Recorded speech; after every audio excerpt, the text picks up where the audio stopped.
And vegans, wake up, open up your eyes.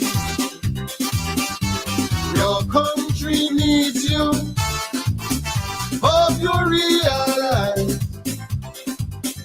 our government is abusing its power and authority, and it is having adverse effects on the whole country. It is time for us to take a stand. After all, this is our native land. That is why I came back to sing, to expose the wicked things they're perpetrating. It is only time for the self-destruct. Greed and power is the TNT. The purpose in government was for the bucks. They don't really care about this country. All the scheming, conniving plans have caught up with them. They are facing insurmountable problems, and just as sure as the sun will rise, this government must fall. The handwriting is on the wall.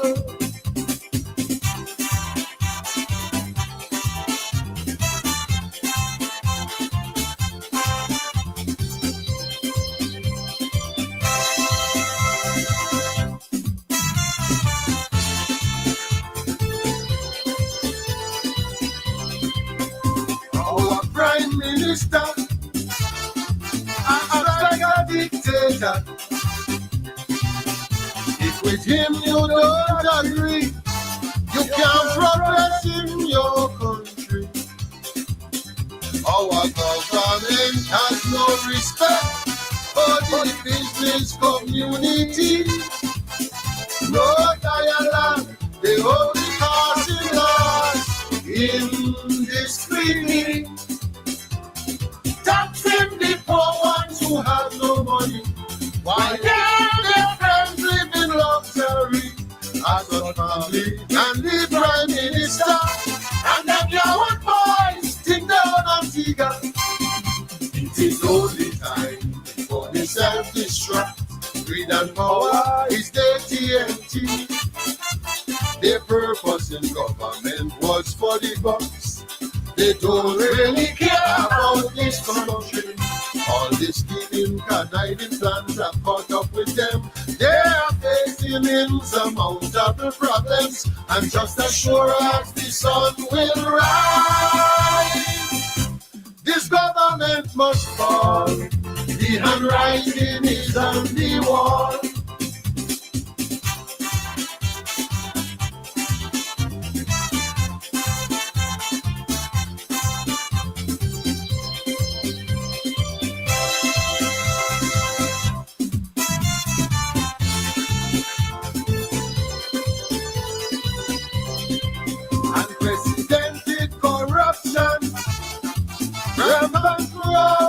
Island and victimization to those who express dissatisfaction with the way this government's squandering this country's revenue, accepting no accountability for the underhand things they does do, ostracizing those who say they are noble, and rewarding their friends some with knifewood. Hurricane mash up the place and Halcyon. I oppose them, so they come and take back the land. It is only time for the self-destruct. Greed and power is the TNT. Their purpose in government was for the bucks. They don't really care about this country. All the scheming, conniving plans have caught up with them. They are facing insurmountable problems, and just as sure as the sun will rise, this government must fall. The handwriting is on the wall.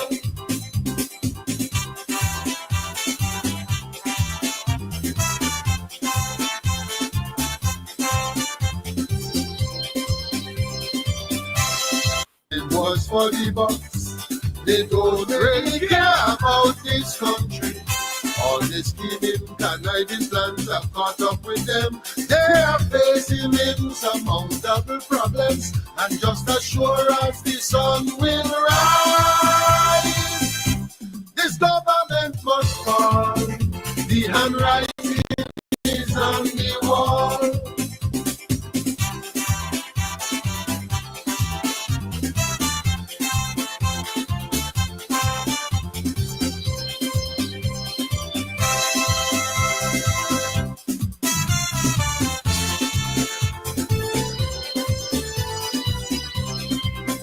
Our Prime Minister acts like a dictator. If with him you don't agree, you can't progress in your country. Our government has no respect for the business community. No dialogue, they only causing loss indiscreetly. Taxing the poor ones who have no money, while their friends live in luxury. As a family and the Prime Minister and them young boys think down Antigua. It is only time for the self-destruct. Greed and power is the TNT. Their purpose in government was for the bucks. They don't really care about this country.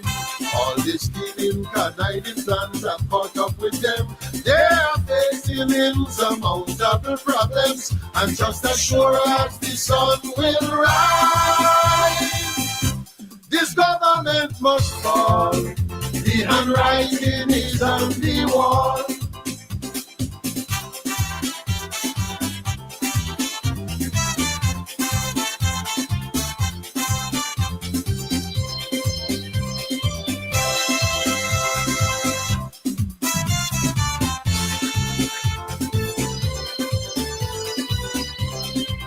Unprecedented corruption rampant throughout the island, and victimization to those who express dissatisfaction with the way this government squandering this country's revenue,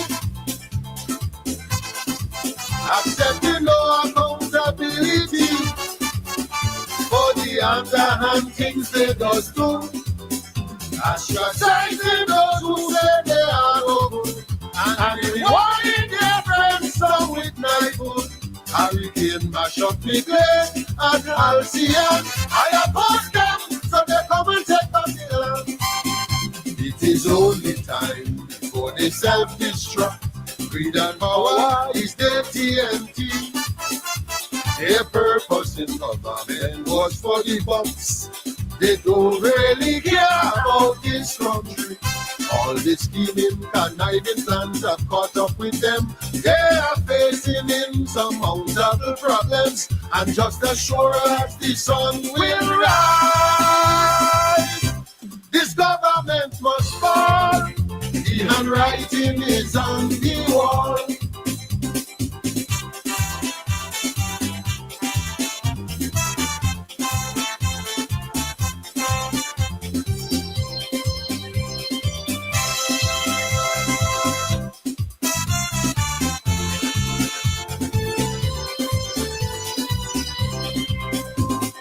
I am the boss, command the airport fleet. Ask God and Marshall, look what I did to Percy.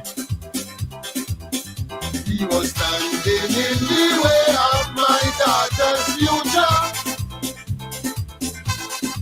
so I demoralized him with the aid of the newspaper. But the tolerate this man's mentality. Will my people be battered by duty free?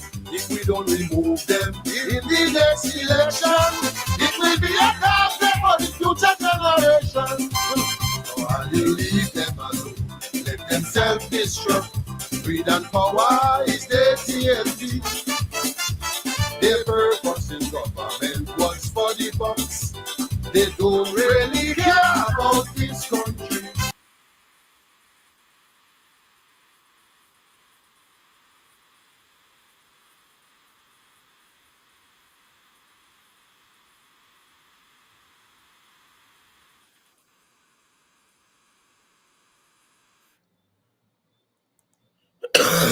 Good evening.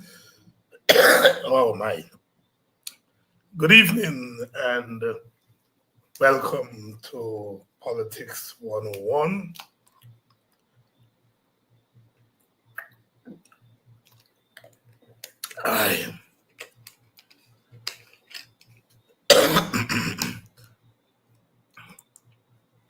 Good evening and welcome again to Politics 101 Tuesday night. And we are on tonight. We have to apologize for the many days we're off, but as you know, it's campaign season and there are meetings and all those things that go with the campaign. And we'll try as much as possible to make it on. We can't promise that we'll be on every evening, but we'll make sure that we come on as often as possible. Tonight we expect Rickey Ramsaroop to be on, and we have lots to talk about. Massive launch by the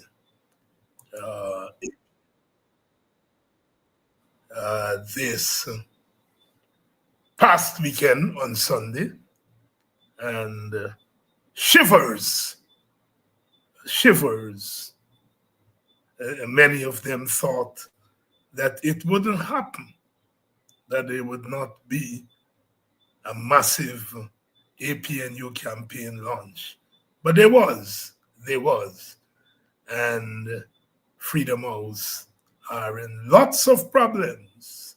Captain, the ship is sinking. And we have got to make sure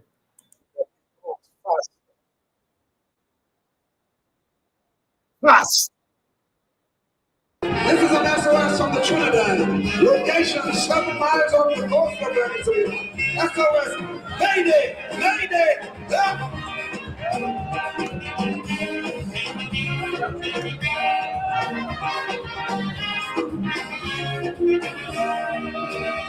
The Trinidad, a luxury liner, sailing the Caribbean Sea.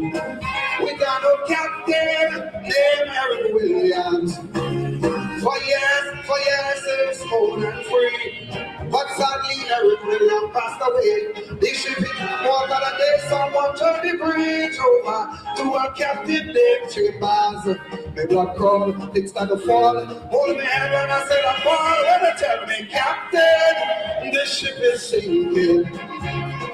Captain, the seas are rough. Oh yes, we got some cold no safety, no electricity. We all pressure we don't know. Shall we abandon that ship or shall we stay on it and perish slow? We don't know. Captain, you tell me what to do. Whoa, oh yeah. Oh my.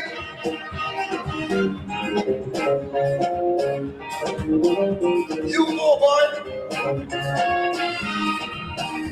The Trinidad, oh, she was a beauty with words that you surpassed. In her day, she sailed majestically. There were few in her class.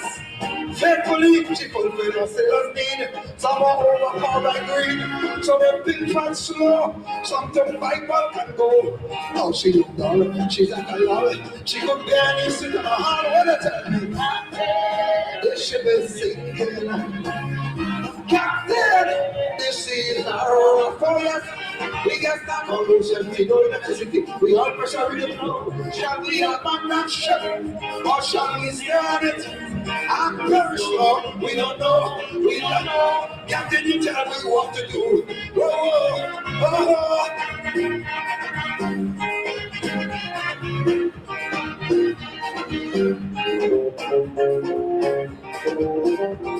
oh yeah. The Trinidad in her day of sailing, she was a friend, a true friend to one and all. She never once ever hesitated to answer all SOS calls. And yes, so she always did her best to help all those in distress. Now it's so sad to see she's in difficulty. Though she had cheer, some of them cheer, and sarcastically declare, when I tell you, she was singing. What I say? Oh yes, we got that almost empty, no electricity. We all pressure in the low. Shall we abandon ship or shall we stay on it? I'm very slow. We don't know. We don't know. Captain, you tell us what to do. Oh, oh, oh.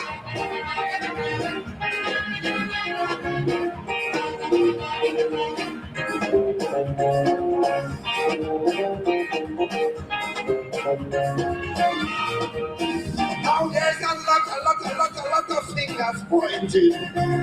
Suspicion keeps running strong. Who's to be blamed for all her failures? Who should we blame for doing her wrong? Now please remember I warning you, from the day she had to set through, who had the keys to her vault. We know who's at fault. It's up to you and up to me to make her money to move up. She's sinking slowly.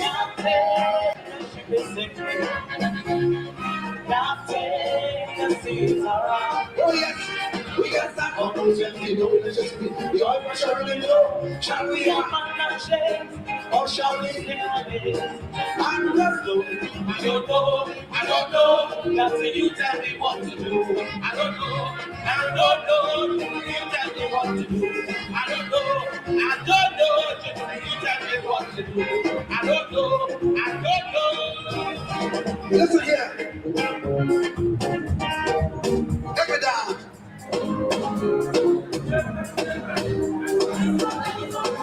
Yeah. When in Guyana, I always feel fine. I want to talk to a friend of mine. Anytime we all meet on any street, I want you to take this message to Keith. Tell him I'm very sure he get a mandate like never before. But tell me what's next. Don't get the people vexed. Out of the way, I say, otherwise you will have to pay when they say, Captain, the ship is sinking. If they tell him, Captain, the seas are wrong. We get that almost every no electricity. We all pressure. Captain, the ship is sinking. Captain, the ship is sinking. Shall we abandon ship or shall we? Are you stay on it?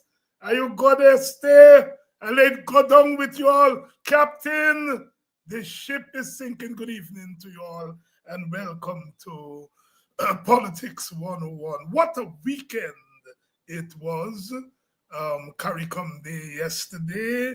But before that on Sunday, massive rally by the APNU launching their campaign.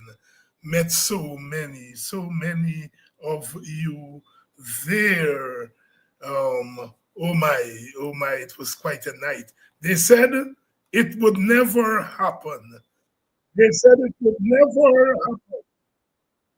They said it would never happen, but it happened. Rickey Ramsaroop is here. We're going to be talking about that and some other things. But just in case,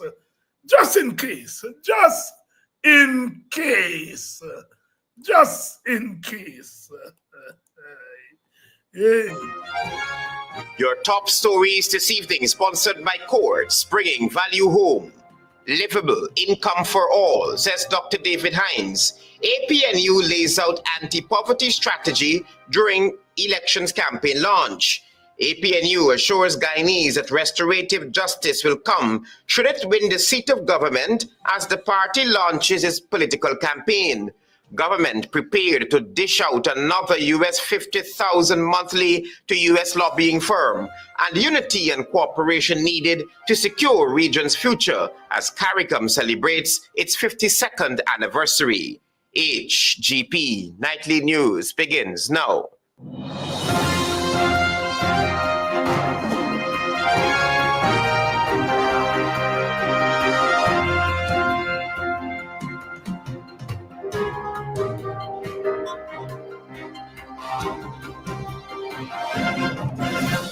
Good evening to our viewers here in Guyana and online. I'm Travis Chase with the Monday, July 7th edition of the HGP Nightly News.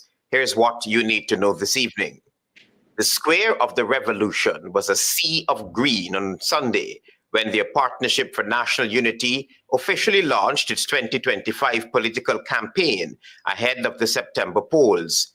Presidential candidate Aubrey Norton, in rolling out holistic plans for a new Guyana, if elected to office, also pointed out that the electorate is tired of the incumbent government.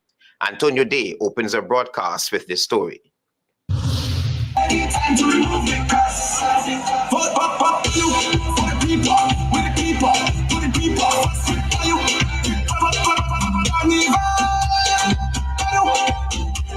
In his address to thousands gathered at the Square of the Revolution for the official launch of the Partnership for National Unity political campaign, presidential candidate Aubrey Norton urged supporters consisting of predominantly young people to think about their future holistically before voting on September 1. Mr. Norton, recapping the myriad of injustices which occurred and continues to occur under the current regime, pledged that restorative justice will be a priority once in office come September 2nd. Every child knows that this is now the most corrupt country in the world. Whenever you say Irfan and Parrot, you say Jagabat and corruption. We have got to ensure we root corruption out of this country. Norton, also leader of the People's National Congress Reform, spoke to alleged mismanagement of the oil and gas industry and revenues by the incumbent regime. He said many Guyanese to date are not benefiting from the nation's oil wealth, and this will come to an end under his leadership. It is our patrimony, and every Guyanese must share in it. And we commit to sharing the wealth of this country with you, the people of Guyana.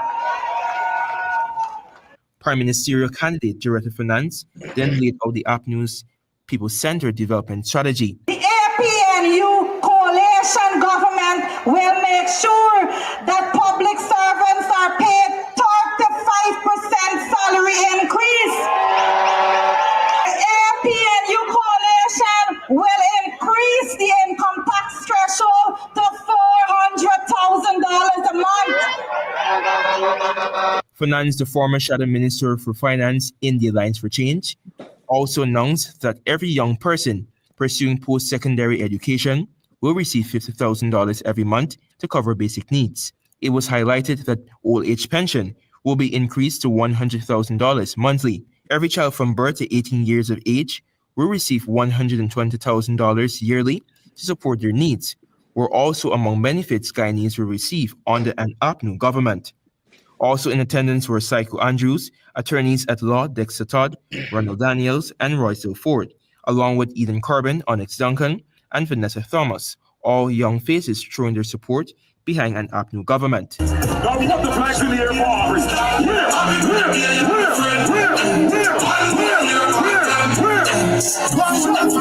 Give thanks for life. Next year we doing it again. And next year we be happy birthday, happy friend. Let's not.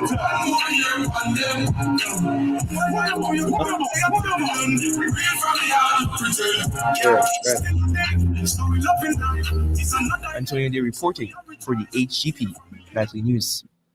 Meanwhile, apart of the Partnership for National Unity's anti-poverty strategy was laid down Sunday night at the Square of the Revolution. Leader of the Working People's Alliance, Dr. David Hinds, made it clear that Guyanese will be remembered and that the money from oil will go directly to them. Here is more.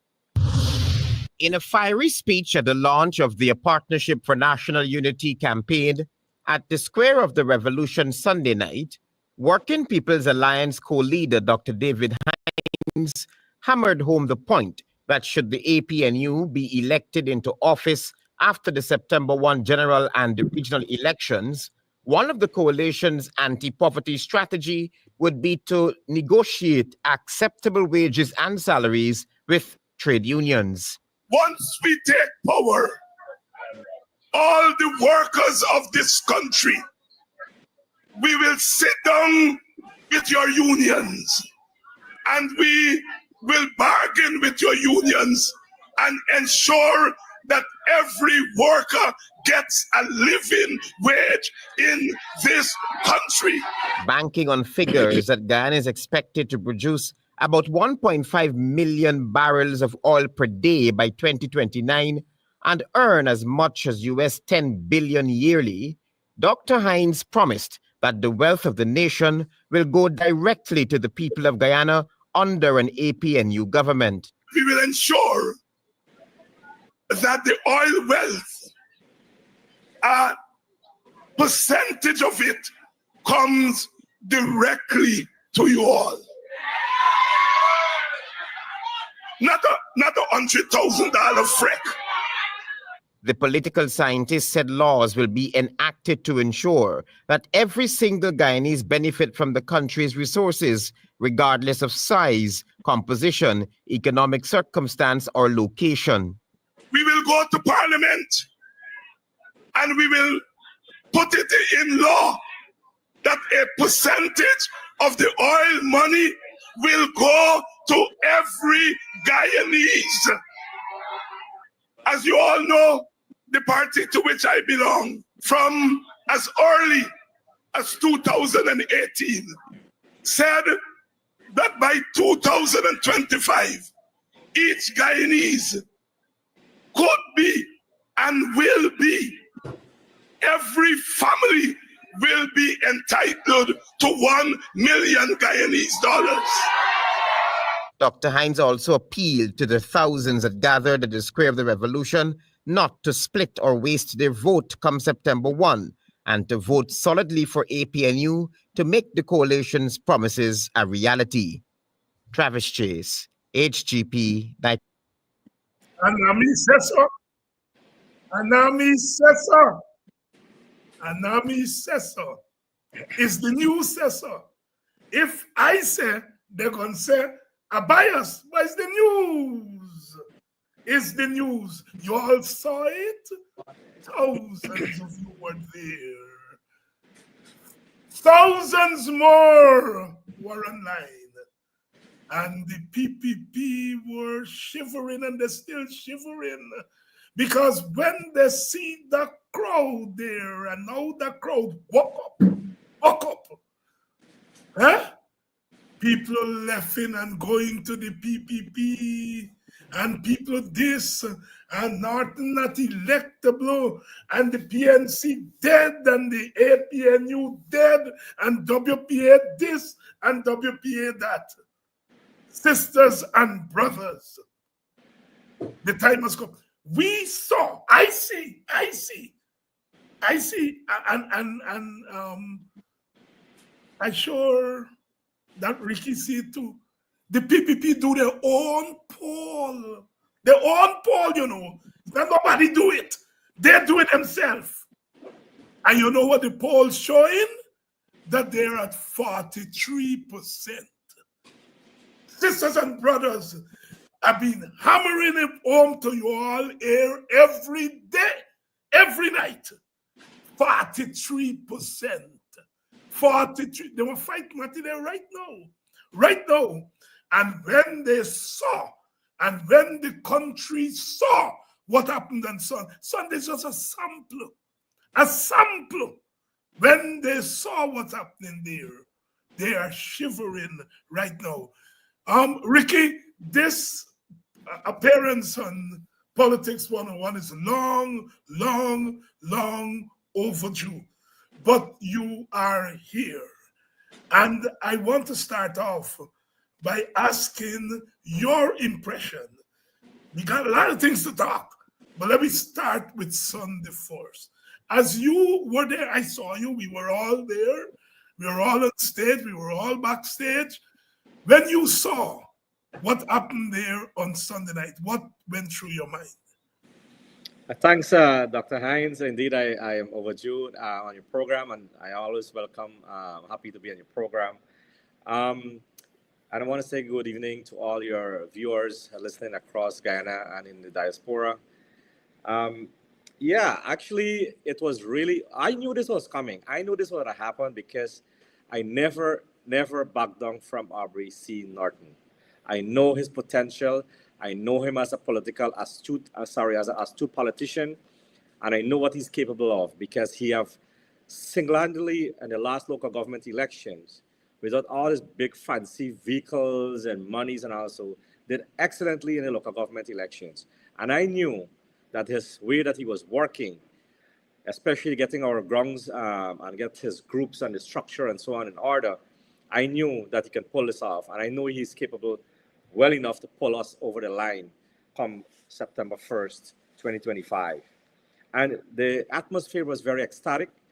It was really, I felt this energy. The energy was very, very strong and it was very heavy. And I see a lot of people, and I saw like the endorsement from Rosedale Ford. Annette Ferguson was there. You know, I had to give her a hug. You know, I was so happy to see them. I wish I could have seen my brother, Jorman Figueroa, and the others, you know, in the crew, because we went through 5 years of hardship under the PP government, you know, and I wish we were like at this line, this stage, because this is where we have to finish and sprint, you know. All we did, we are just holding course and over the line as a coalition. That's what we have done. So the team also that really worked hard, Sherrod and his team, Chris, Chanel, you know, everybody works really hard to ensure that we had a very successful launch. And that is just the beginning. You know, we have many more that's coming up. We have our manifesto launch that will also be coming up, you know. So there's a lot of plans that we have.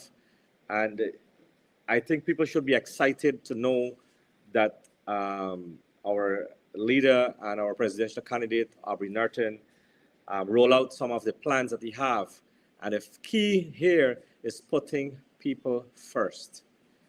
What we're doing here, Dr. Hines, is to put the people first over anything. And that's what we have done to Sherrod, myself, and Jarita. You know, we have the first female Amerindian Prime Minister for Guyana that will be in Guyana, that will be govern Guyana. And people, you know, this is what's going to be exciting because, you know, we believe in balance. We believe that the Amerindian people have been stifling too much.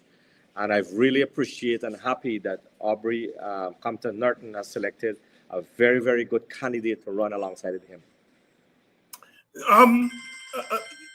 You mentioned yourself, Sherrod and Jarrett, and I want us to go there immediately because you, the three of you, don't belong to the PNC. I don't belong to the PNC, but we're all there. And it must be something that drove us all together on that stage, something other than party.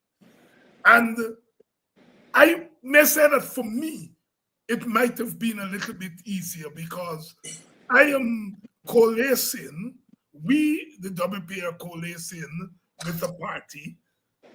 And my personal case, I'm Afro-Guyanese. It's an Afro-Guyanese party, you know, ideological difference, but, you know, we have some ethnic connection there. And I always say that for people like yourself and Jorette, it takes a lot of courage and it takes a lot of commitment to an ideal.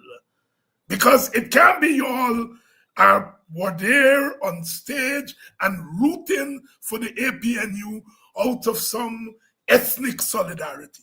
It has to be something deeper. Talk to us.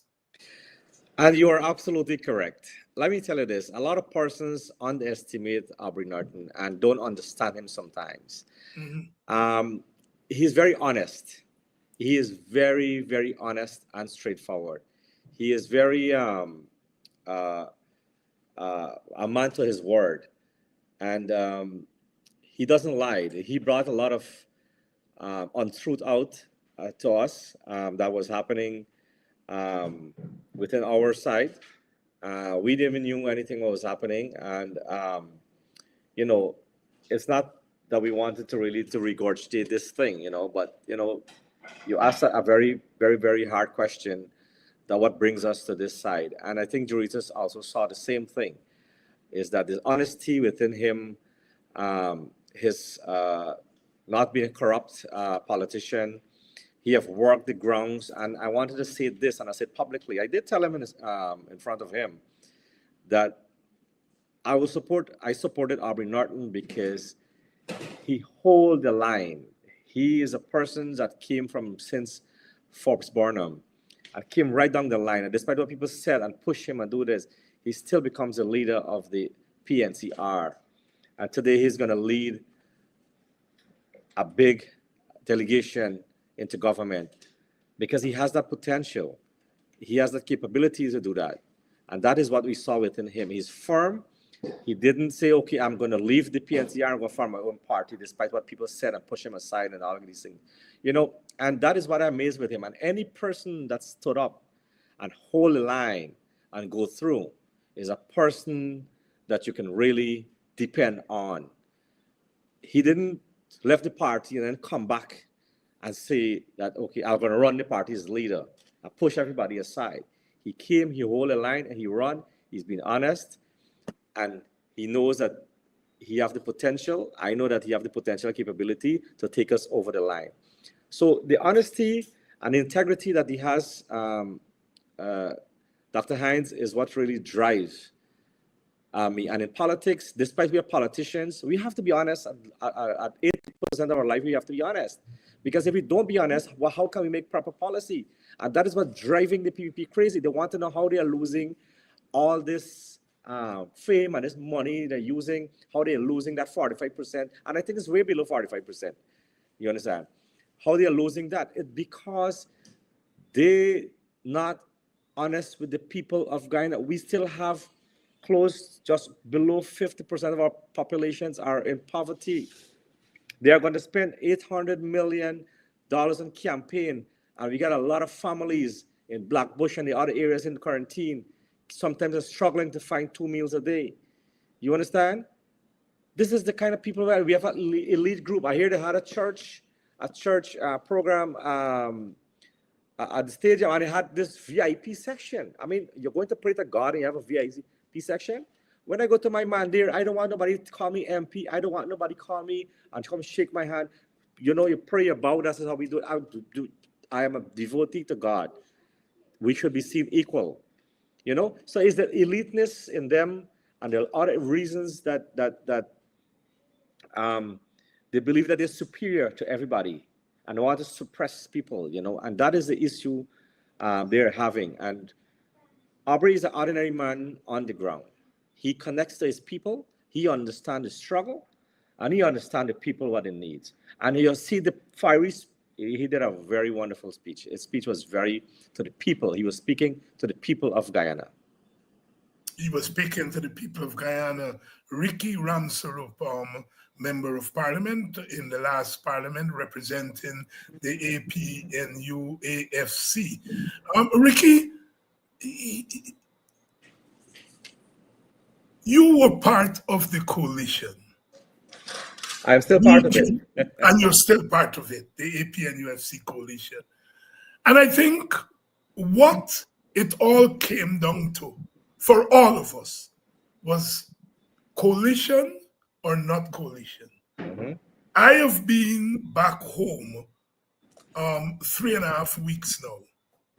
And even before coming home, doing this program every night, reading the newspaper, listening to people, I have never seen a critical mass of Guyanese in my 50 or so years of political activism be so, I've never seen them so pro-coalition.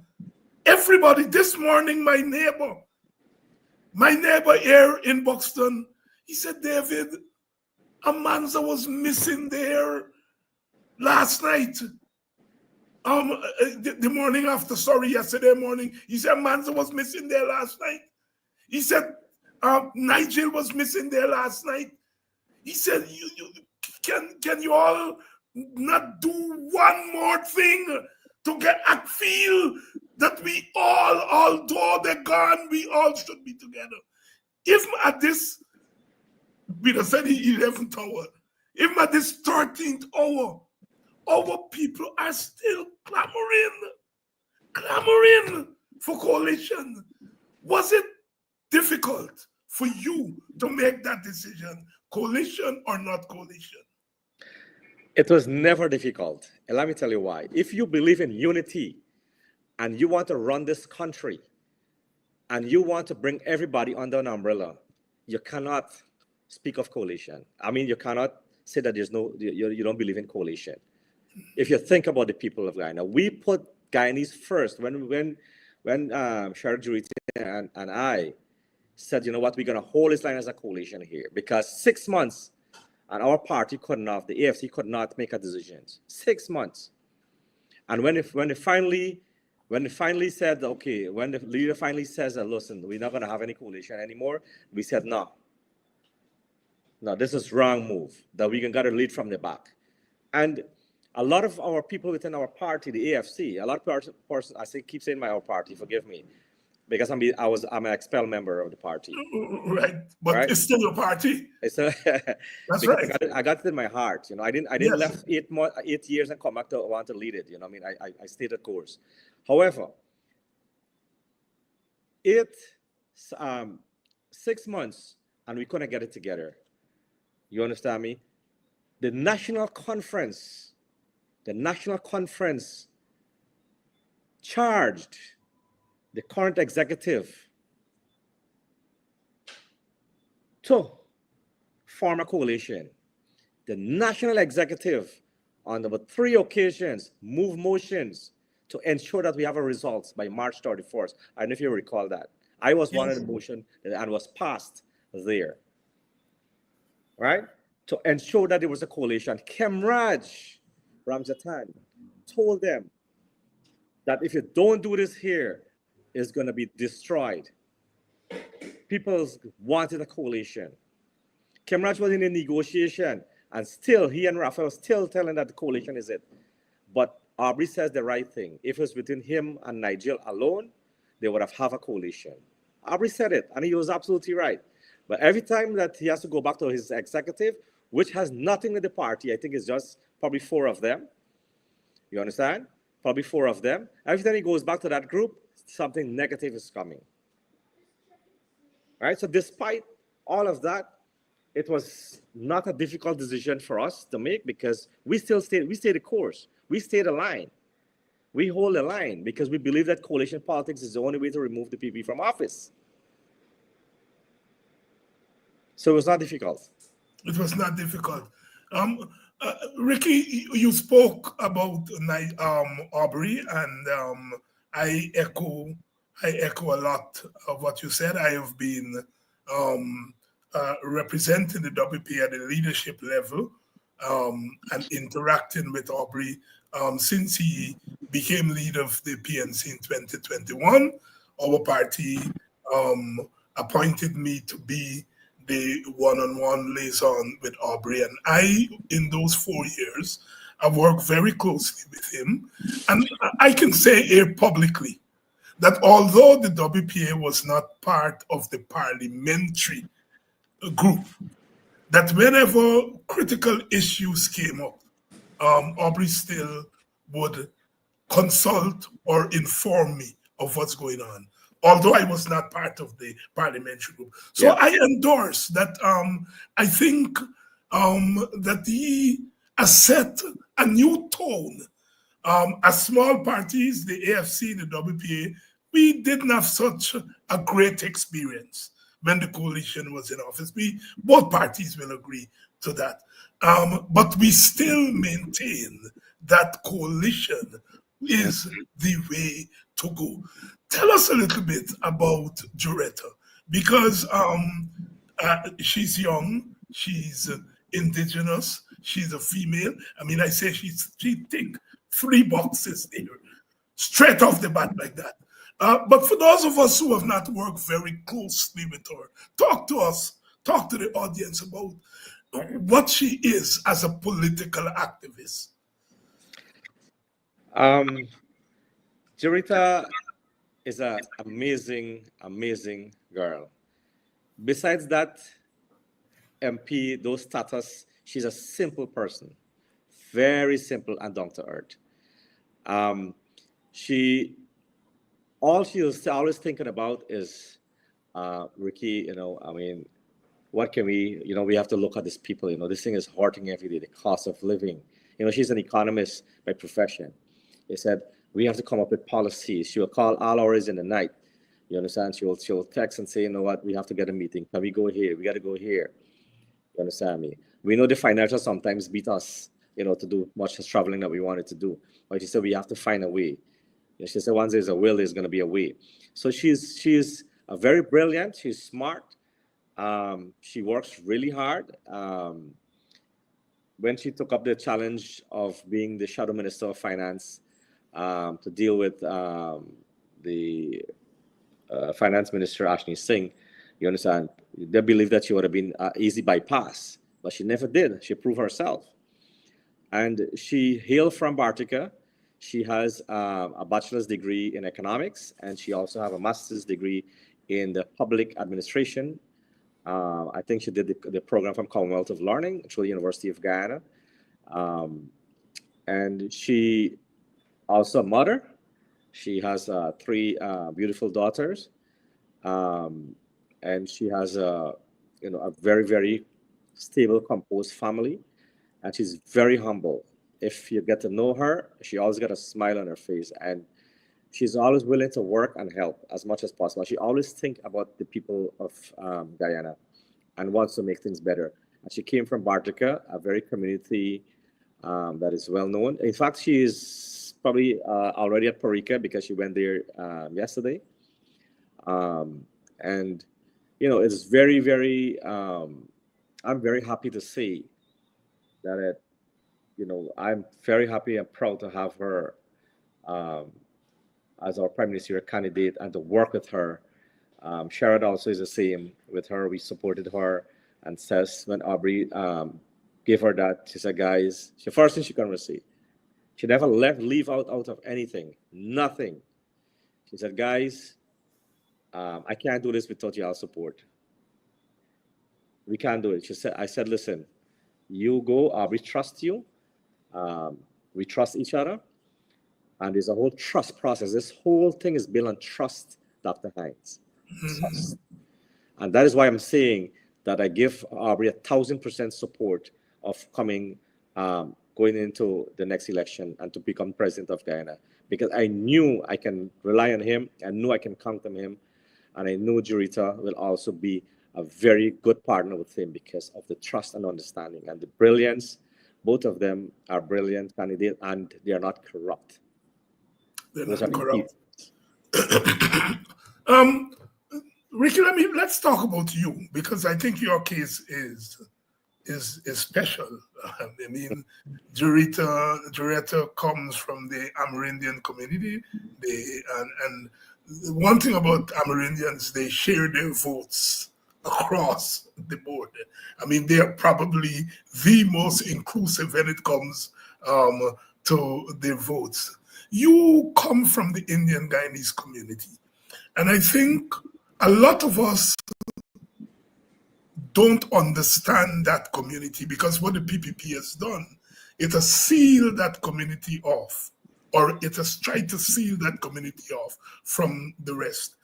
People go easily into the Amerindian community, they go easily into the African community, they hold their meetings. But as we have seen, when candidates other than the PPP, when parties other than the PPP go into the Indian community, the PPP tries to seal that community off. Brother Moses Nagamoto, you mentioned Kamraj, yourself and others who, you all didn't go to the PNC, you all went to the AFC. And yet, there's a way in which you are painted in that community. I used to know the Indian community decades ago when, as a young WPA activist, we went into that community. I do not know that community as well. And I want you to help us to understand what is going on in that community politically. Talk to me. Dr. Hines, so you're absolutely correct. The PPP believe they have a transport to East Indian in Guyana. That's the first one. They're not. I don't know why people are so afraid, because when you're afraid, I just always say when you're afraid is when you die. You understand? You cannot be living in a community where you're not seeing the benefit that this elite set of people that managing this country and govern this country is going to eat 4 meals plus and go to the fancy restaurant and drive the fancy vehicle, and you got your people in suffering in communities, going and clean the drains. And I'm going to come to the Gaisuku aspect just now. The stand up in a community as an East Indian there is not, it wasn't easy, but now that people are get to understand exactly what's happening in this community, get to understand that they're not, a lot of people are disgruntled. They might not be brave enough to, like me, to come forward, but believe me, if you look at it recently, in the last 5 years, there are a lot of Indians that is coming forward on the social media talking. You're talking about the protesting by the taxi people, you're talking about protests by the sugar workers, you're talking protests by the teachers, and you're seeing all set of people of different ethnic race that is being protesting. So the dynamics in the political arena in certain Eastern areas is changing. People understand what is happening, and the more they get to understand what's happening, the more they will be voting for policies that will benefit them.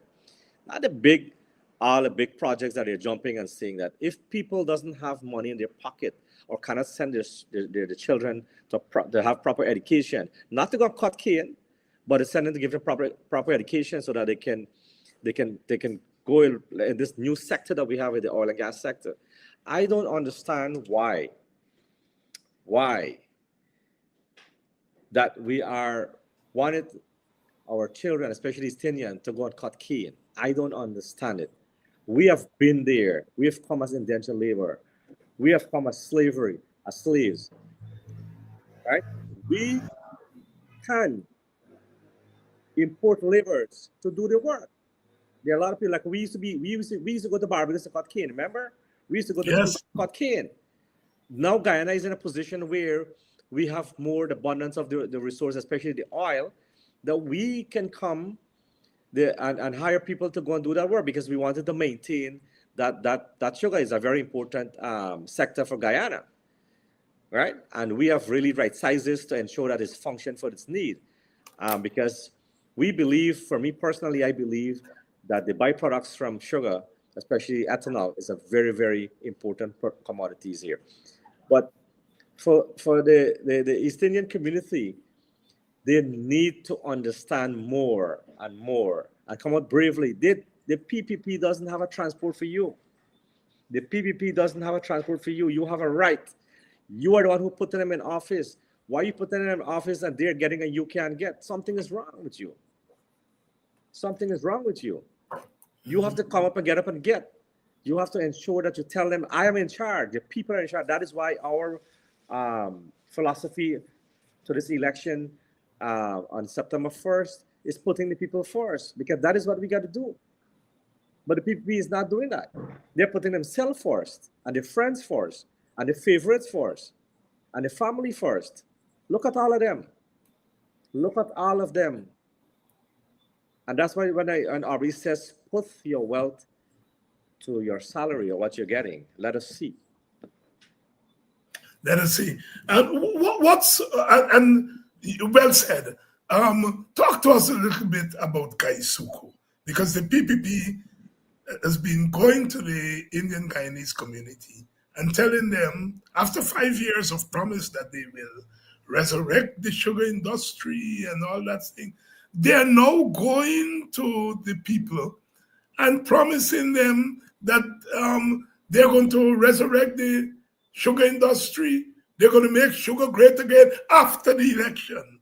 Talk to us what has been going on. That is the biggest fluff and bluff I ever seen.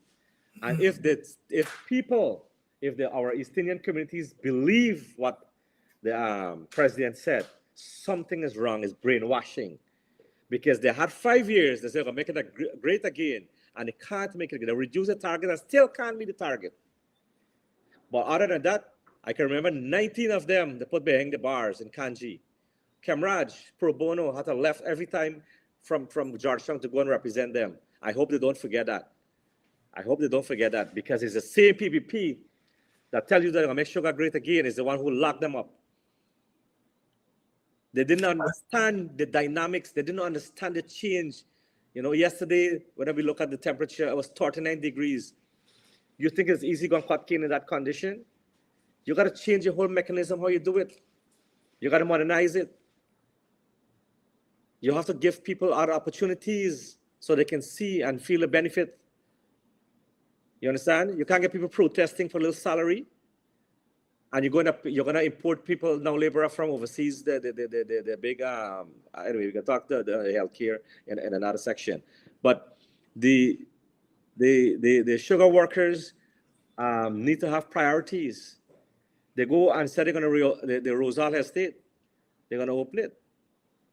They did open it, but if you're gonna buy inferior parts, how are you gonna get it working? It can never work because I heard they set up a company where they are purchasing the parts themselves and then supply to Gaisuku.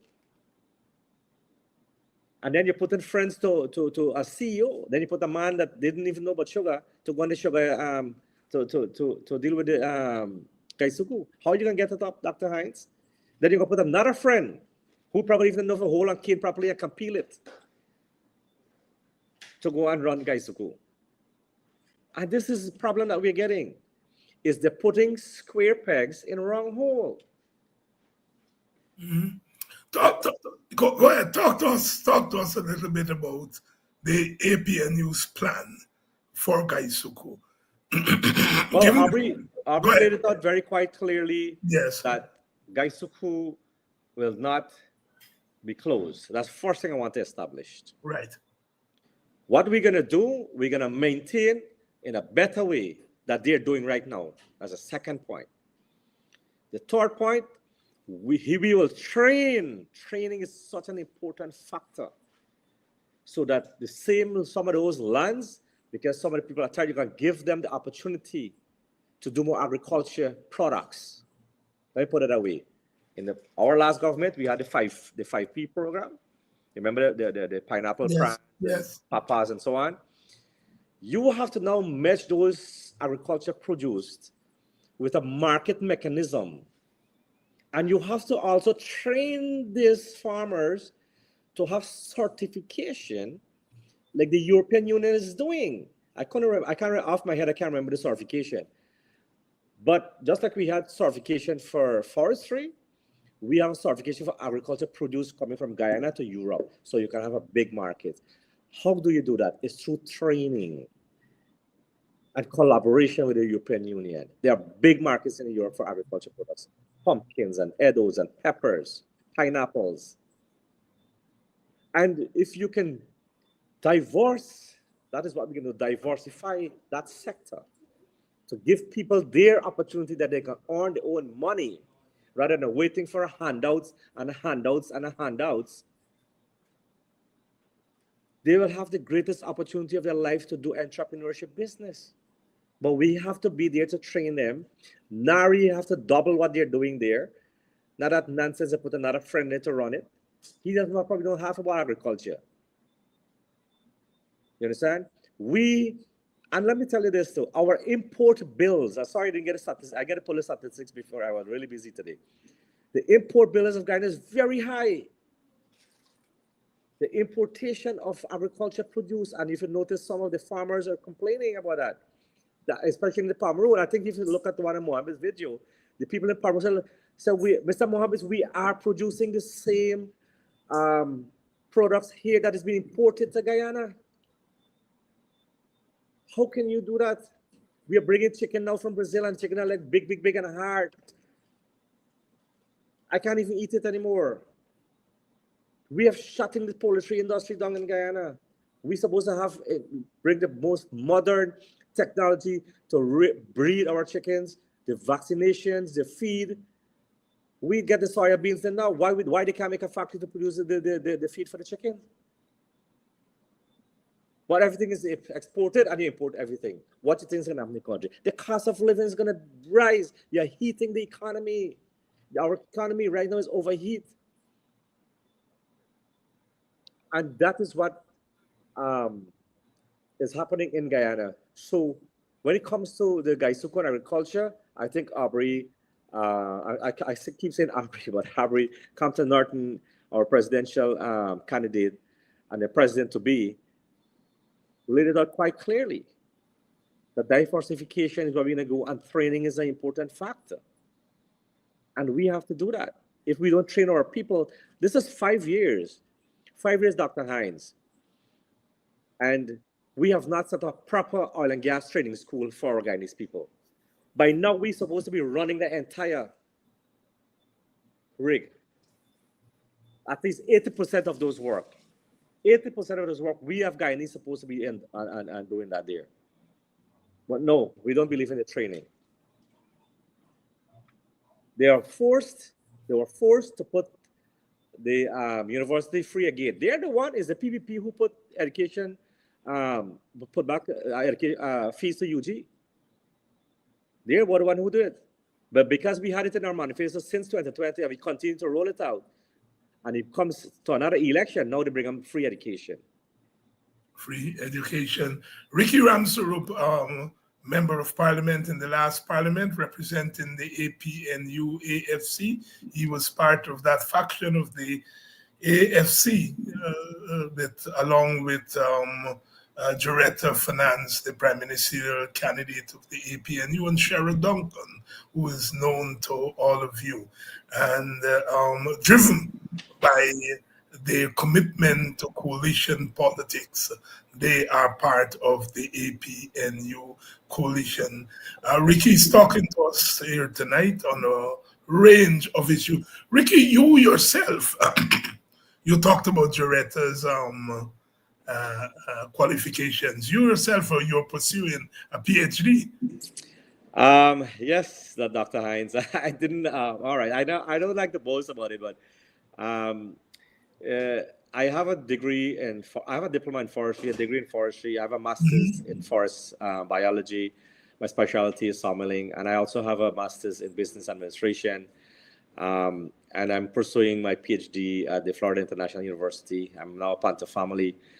I'm doing it in natural resources management because that's my thing, that's my area. So yeah, indeed, I am doing that as we speak. Yeah, and I know. I mean, having walked that path myself, that often we do this not so much for ourselves, but to be examples to younger people. Yeah. Because we are still a society where social mobility depends a lot on education. Yeah. You're an entrepreneur. I know you yourself are an entrepreneur. But you gotta know how to count your money. You gotta know how to manage your money. I mean, absolutely. The PPP has instilled this thing in our younger people. Just go and hustle, not to accumulate. Because, and I want you to talk about it. There's a difference between hustling a dollar and learning how to accumulate wealth, how to manage a business and accumulate wealth over a period of time. Talk to us about the difference in philosophy of we in the APNU as far as wealth creation and the PPP's philosophy of hustling and cutting people's throat and all that kind of thing. Talk to us. Dr. Hines, you are absolutely on point that the APNU have a better plan and a bigger plan, and that is why we say we're making education from nursery to tertiary, and that is why we're saying we're going to invest in. You notice Jurita mentioned it in our speech that those level, the tertiary level, students will gain $50,000 to help them to take care of their. As a student, you do have expenditure. Dr. Hines, we believe in education because I also believe that's my personal thing. Nobody can. There's never a limit to it. And I will tell all my Guyanese here, whether you're poor, you're rich, or whatever, don't ever give up any education. It is a key to any success that you want to get. And if you're going to be entrepreneurship, training is important. You have to find there's a lot of, we are going to put a lot of program on entrepreneurship, especially through the SBB. That is where those trainings supposed to be coming from, and then the Board of Industrial Training and so on. You have to teach financial management, because you can do the biggest business if you can't manage that finance. It can put you into serious trouble. So financial management is a very important aspect of your business. It's as simple as running a taxi, as simple as driving your car. If you don't manage, even running your home, if you don't manage, you know what? Well, every month I have the internet bill, I have my gas bill, I have school fees, I have electricity bills. You know, those things that you jotted down, and then you said, this is my expenditure for the month, and this is my income for the month. Simple income and expenditure, you know, and you can do your financial management. You can do your bank reconciliation. You can say, okay, well, I put so much money in the bank, so much in the use, and then you bring in a little bit of loan, and then you can do your own personal home management, your own little things, and then you know, they're always. If you go on YouTube too, there are a lot of programs online. There are a lot of things that you can do to learn to manage your finance. You know, but business is always up and down. Sometimes when you go up, there is a tendency to go down. How you climb is important for you to understand that too. Sometimes you liquidate, you consolidate, or you partner. You know, there are different ways that you can do that. So I always encourage, and I will encourage our Guyanese people to always strive for better education. I know all of us is not equal, but you can educate in some way. You can be professional, you can be technical, whatever area you can do it, because it's important. Because Guyana is in a position where we have the oil resources that can bring more benefit. Not what is it? I mean, building 20 hotels and 10 hospitals, that doesn't tell you that you are rich. That doesn't tell you that you are educated, that the country is having infrastructure. But if you don't have the human capital with the expertise to manage that and to govern that, it is going to collapse. Look at many countries in the world. They run and build big hotels, big fancy road, and things, but they don't have the human resource to manage it.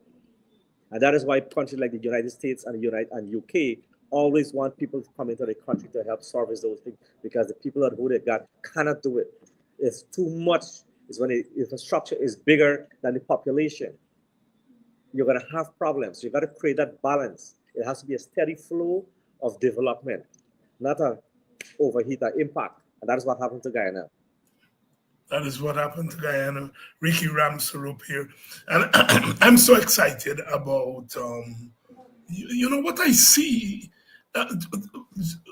Rickey, I live here in Buxton, and just the block that I counted 16 businesses just in a block, run by mostly young women. There's some young men who are running, but mostly young. And these people are selling a range of things: food, drinks. I didn't know fruit juice had become such a culture. Everywhere I turn in Buxton, somebody is selling these passion fruit juice and mango and so on and thing. And I am so excited. I cannot wait for us to get our hands on power so that we can help these mostly young women, but young men too, to move their businesses from the little stand to a thriving. I see cars pass here, stop in the afternoon, buying They got to buy commodity selling organic callaloo and so on. By the time you say nice, he done. And he's selling on a little stand, right? Sunday morning, I see people bring out provision, fruits from the back dam, selling at the line top here. I cannot wait for us to get into office so that we can help these mostly young people to expand these little micro businesses into real small business. I mean, the entrepreneurship talent that I see here, and this is just one block in Buxton. I now find myself staring whenever I'm driving through the East Coast and see people just trying to make a living. Imagine if we legislate cash transfers where they know that they can get cash transfer by law, whether it's every month or every year, and they can take that money and to expand their business.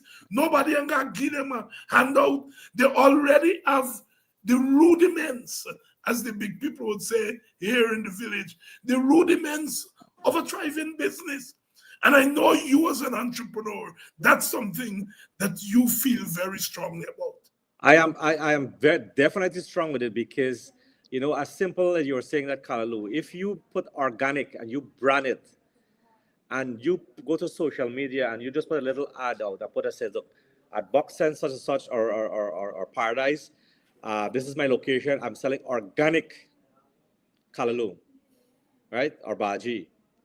You will see how much people will come to buy it. It's the little branding, the little advertising that you do, because now that there's a dynamic change when most people are driving now. If you notice, a lot of people are driving, so they don't want to like go home and come back and so on. Right, quickly grab something and they're gone because now you're taking 2 hours, 3 hours in the traffic, you know? So people want to grab something on the way as they're going home. So there's opportunities about how you manage and govern it. You know, I see people making a lot of memes and I was thinking about planted chip and so on. But we are importing planted chip here in nice packaging and so on. That is what I understand, yes. And that is what David Granger was saying, that the misconcept what he was trying to do. He was talking about micro businesses, how you can multiply it. Packaging, branding, marketing. There's 5 P's in marketing you can put into your small businesses and develop it. And then you can even, the Caribbean has very big space for these things. You know, cassava chips and plants, you can be exported to countries like Trinidad and the other tourism countries where people are going. You understand? But how do you market your stuff is important. But your rightful says that the government to date, Dr. Hines, at this hour, right now, didn't. I don't want to jump the horses because I know that in our I don't want to say, but anyway, I have to because our people is important to listen, that we are going to be investing in an investment bank. We are going to ensure that the people got that. Yes. So ensure that they can come. So you got to go and pan your house, pan your car, your whatever you're going to pan, your grandmother's house, to go and get the money for you to start a business. That is wrong. You are spending billions and billions of dollars to infrastructure like the road, and it even lasts 2 years, not even 3 years. And you go back and put the same amount of money. As I tell you, there has to be a steady development process. While you are developing your people, the infrastructure can be developing, and they kind of go parallel. And that is how you're supposed to be developing your country. Those people who want to come and set up their industry, like the hotels and so on, which has nothing to do with you, it's fine. It's fine. That's right. But also invest in these ordinary people. That is the point. You have to invest in the people, and that is why under the APNU, I'm proud to say, as a member of the APNU and a partner with the APNU, we are going to ensure that we put you first. So I'm going to tell you this to all our supporters: hold the line, especially in our African communities. Don't be divided. Don't worry with them small parties and all this and so on, wasting your vote. This is big. This is what's happening in our country is bigger than us. We are to steer that ship to ensure that you got the benefit of it. That is what we're doing. I'm very glad you mentioned that, because I said it on the stage there on Sunday night. We have to accept the criticism that governments are not easy to run and then be in touch with people. People complained the last time they weren't able to get on to our ministers and our activists and things. And I made that promise that yes, sometimes it's very difficult to really keep in contact with people when you get into government, but we have to do it. We cannot make that mistake again. We have to make an effort to do it.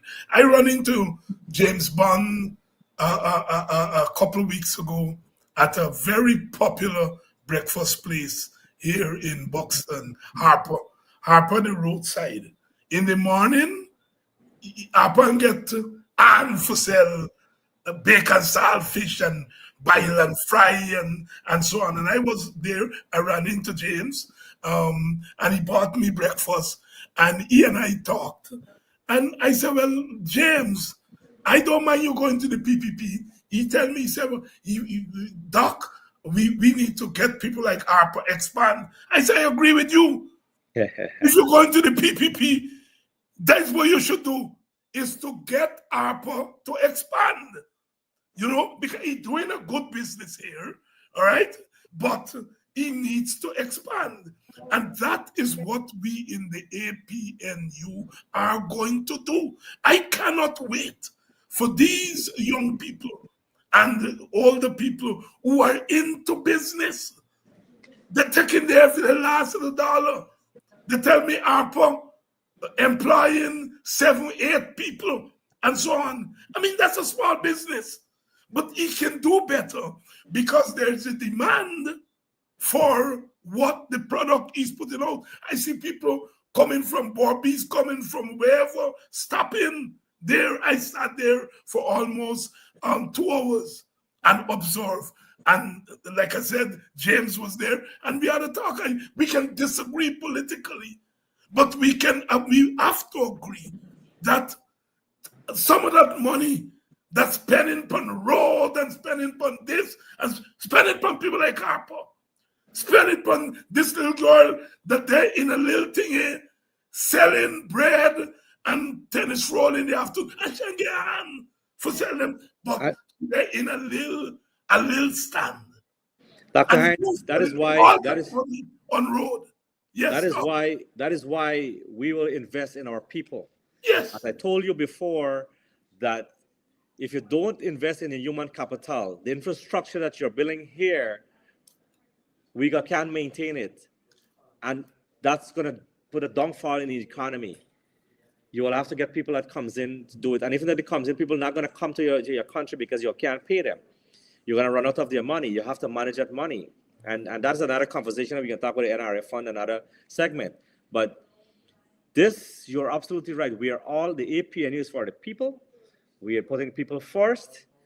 We are thinking about you because, as we're discussing this program, that our investment will be on you. We believe in human capital. We are going to put every effort, all our policies. I've been a part of the manifesto committee, and I've did some extremely work to especially in education. We have a diaspora policies also.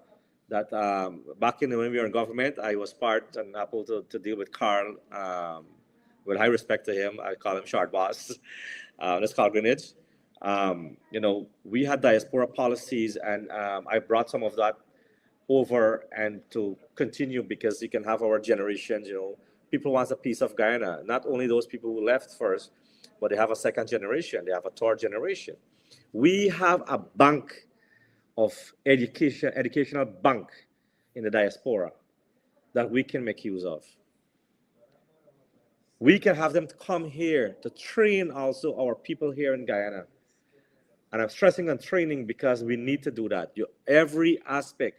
Guyana, there's what you're talking about is a food that's a part of a service industry.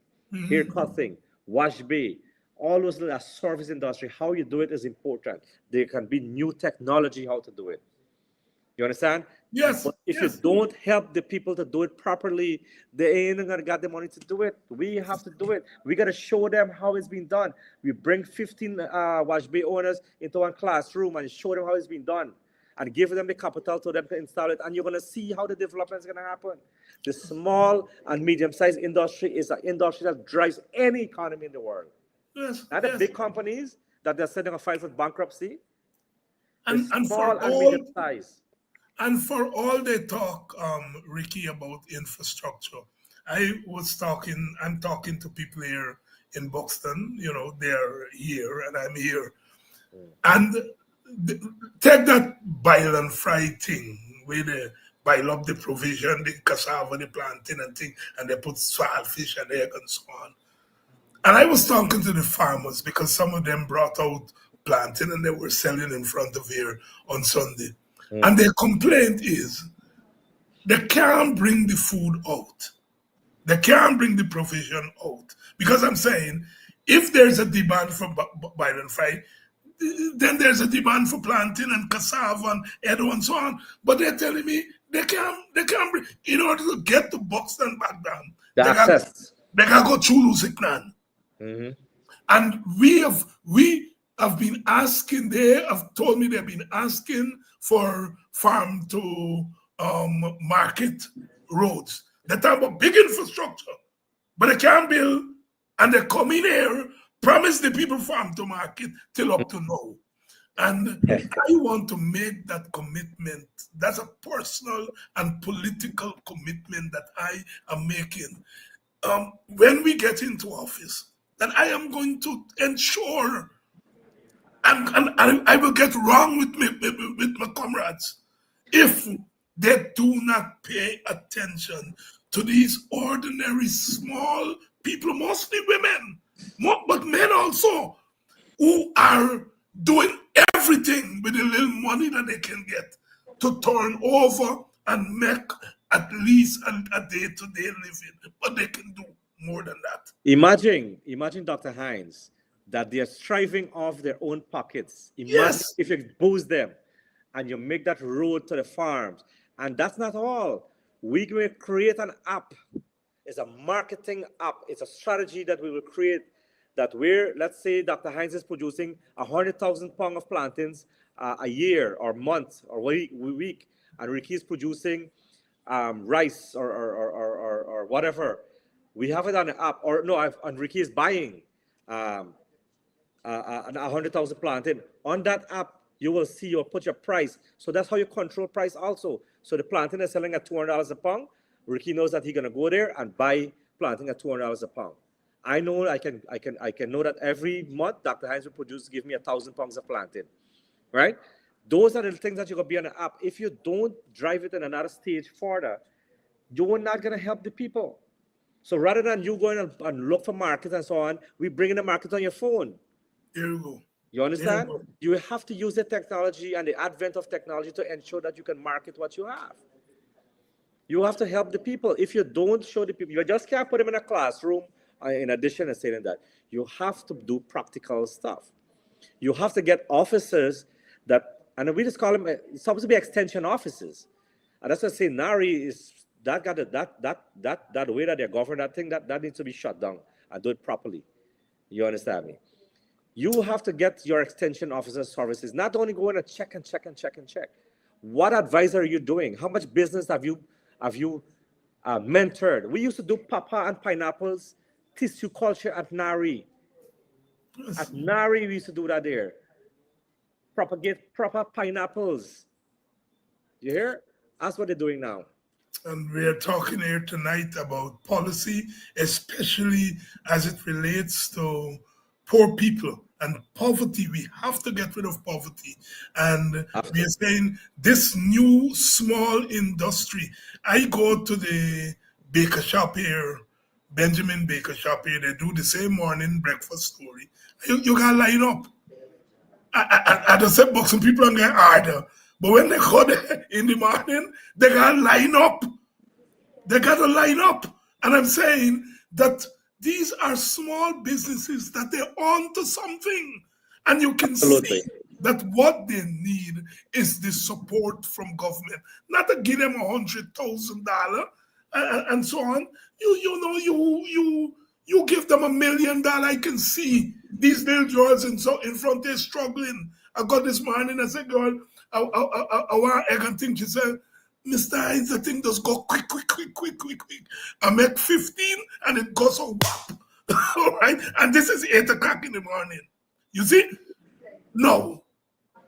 Clearly, she can only prepare 15 because that is what she turn over thing. Imagine if she has the capital, all right? She could be doing 20 times 15, 10 times 15. You see?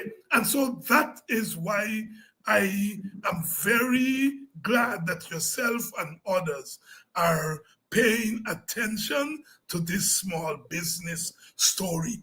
And when we talk about small business, we aren't talking about American type of small business. We talk about Guyanese small business, which is unique. I probably Cuba is the only other place in the Caribbean that I have gone and see so many small shops and restaurants. Business here. People don't know that about Cuba, you know, a lot of small micro businesses. I have not seen it anywhere in the Caribbean apart from Cuba and what I see here in Guyana. And Ricky, I am so excited for us to win this election that we can help in these areas and lift our people out of poverty. We can't go without talking.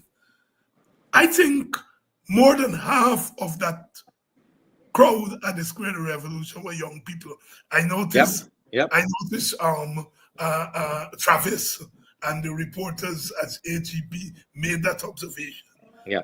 And with all due respect to Joretta and Aubrey and myself and others who were on that stage, that little boy, Yeah. No, amazing. In another country, I would have called him by the loving name. And I will still take the little Kulibai. Bear ball. And I hope that they're going to Dr. Hines call the little Indian by Kuli. But when you see he's a bad Kuli, that's respect. I can tell you from an African standpoint, we say the little Kulibai bad is a form of respect. The people will take that and say Dr. Hines is a racist. No. It's not. That is our local language that we speak. How that can be racist? That is our local language that we speak, you know. And he was indeed fiery. And you know, one thing about him, he came to me and we were talking, and I gave him some.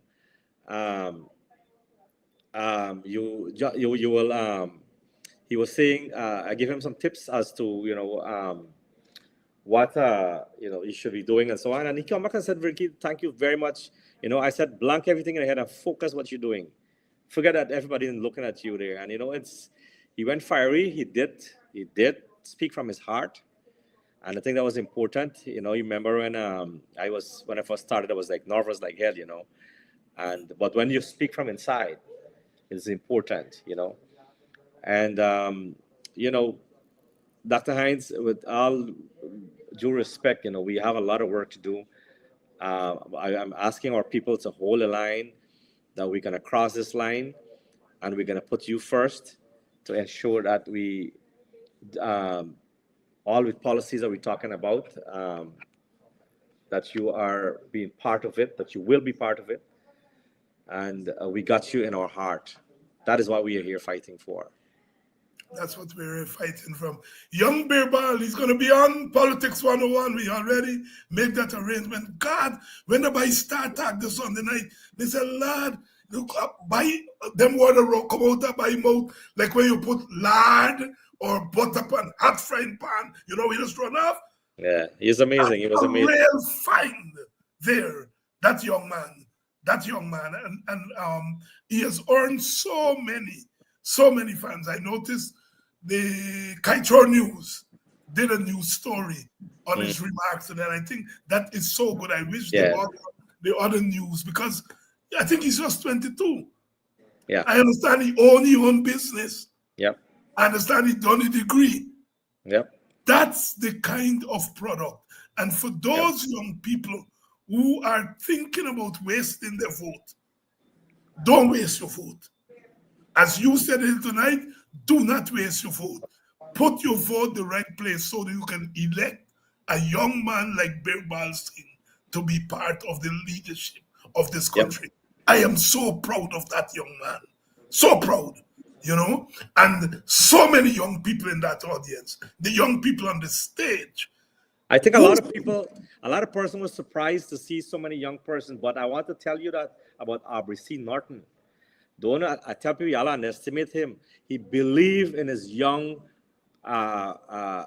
folks around him. He believed in young people. Yes. He wants to give opportunity to young people to ensure that they can grow. He knows they are the future of Guyana. That is the reason why, if you look at it in the stage, he put a lot of young people were there. He gave them opportunity. They were cheering the session. Give them the opportunity and see what they got. He gave young Birbal the opportunity and he fired. Yes. Yeah. Somebody, several people there in the night, they were asking me, Dr. Hines, you write the introduction for the bio introduction. I didn't pay too much attention when I come home and listen to the introduction. A young man, he never asked me anything. So obviously he did his research on his own. Even this, they get up, stand up for your rights that they introduced. Nobody asked me.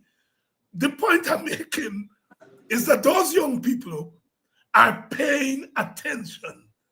They know my biography.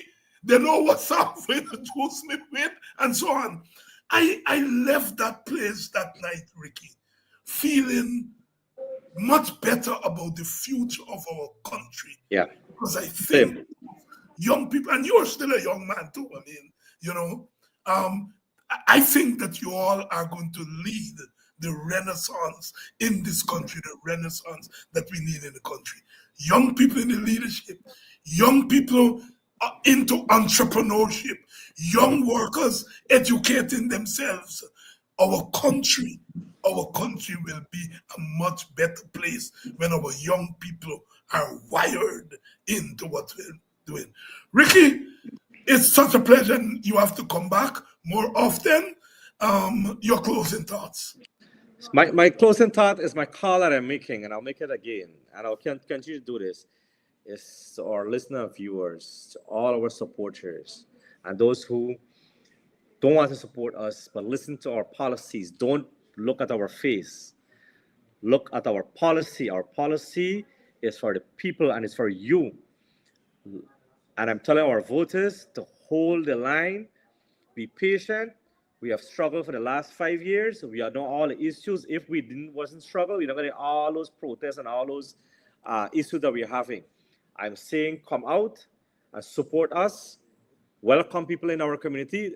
And my biggest advice to you, any political party comes to your community, don't chase or run them.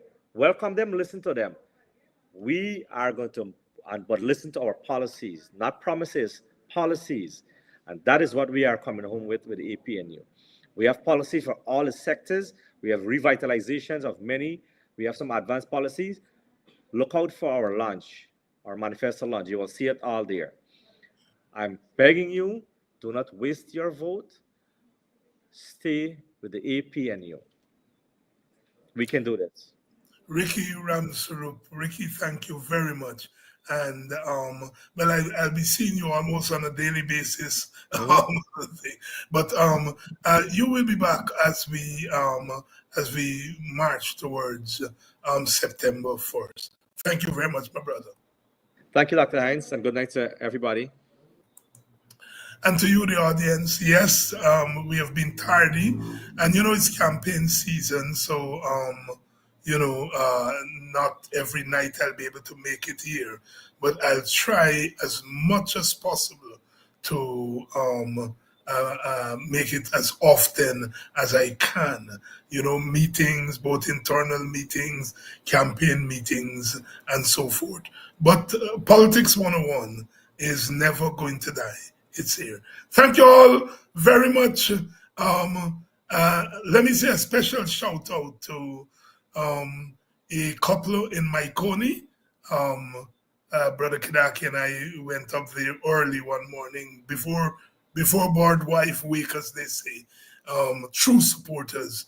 and I dedicate tonight's program to you out there in Maikoni.